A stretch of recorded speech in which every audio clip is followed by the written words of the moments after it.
Hi there, my name is Mason Miller, and I will be discussing the topic of social media.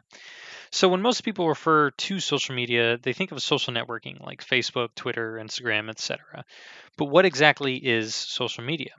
It's hard to define, but according to a study called What We Are Talking About When We Talk About Social Media, the author divides it into three different categories. So we have cognitive, which deals with shared knowledge in media, so like newspapers and TV.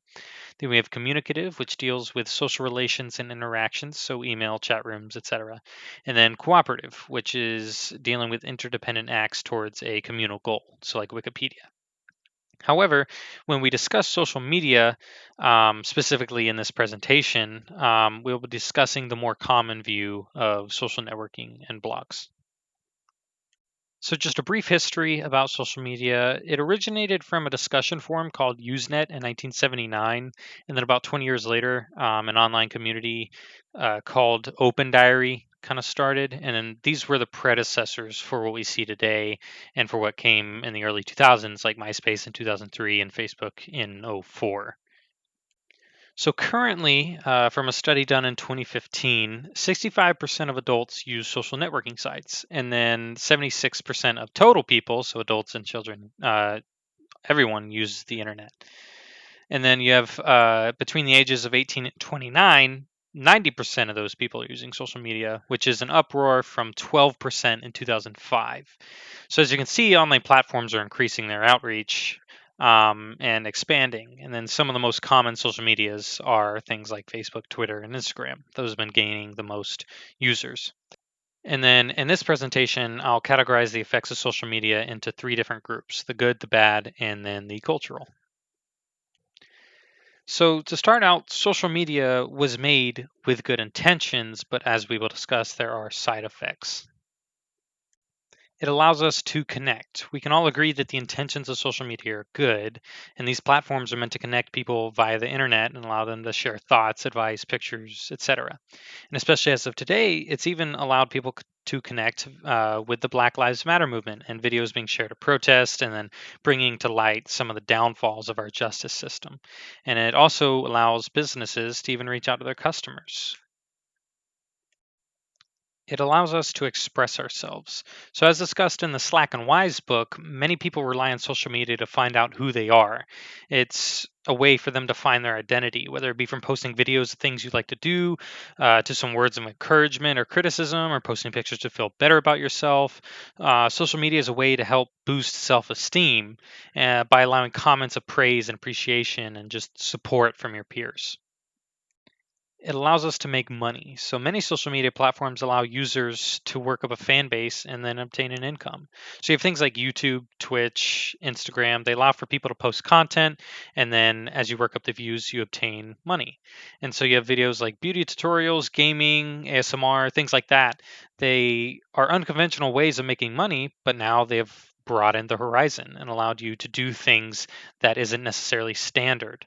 And then it's also a way for fundraisers to be spread. So, like GoFundMe's or something like that. It's a way to outreach to make money for other people.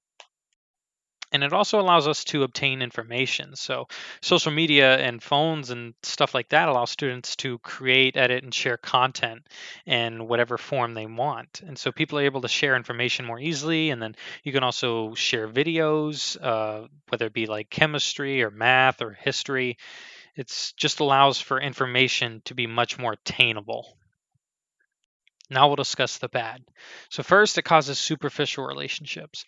So social media has decreased the personal aspect of communication because instead of relying on face-to-face communication, it's provided a way for people to communicate across the globe. Now this may seem like a good thing, but friendships are not as strong and they're harder to keep. And so there's a loss of sense of community with those around us because we're distracted by the things we see online and the things we interact with. And it allows us to be someone we may not be in real life, and that may also hinder relationships. It can cause addiction. Too much of anything can be a bad thing, especially in the pandemic situation that we've been in for the past few months. People have been relying on their online connections. Now, going back to the real world can be hard for some. I know I'm not going to know what to say when I step foot outside the door. And it's been a staple for many of us through the reduction of these physical interactions. And this addictive personality can cause issues further down the line, such as issues with creating meaningful relationships. It can reduce self esteem, it can increase depression, or it can even cause social anxiety. And although peer to peer support may be helpful, it may also be what causes the addiction. Narcissistic personality disorder is something that can be caused by that constant praise. People can assume that they are better than others because of what people have previously said on social media. It can also cause the spread of misinformation. So while communication of information is made much easier, so is misinformation. So people can post things that aren't true that make them believable. I know one thing that happened recently was the spread of Kim Jong Un dying on Twitter, and I found that kind of funny, but also kind of sad because people were thinking it was true and they were relying on, Twitter for their news or updates or something like that. While it can provide true information, it may not be good. So I'm talking about personal information. So things like posting addresses, cell phone numbers, full names, even pornographic self portraits have been spread. And all these can ruin someone's life when that information was not to be leaked. And so even with privacy rights, it may be hard to sift through all these, even with the algorithms. I know a while ago, someone put my sister's phone number on a Craigslist ad, and she got hundreds of calls per day. So she had to change her number. And sometimes when we're even giving away this personal information, it's to the social media companies themselves via the terms and agreements. Then we transition to cultural. So, first, it's changed the way our government disseminates information.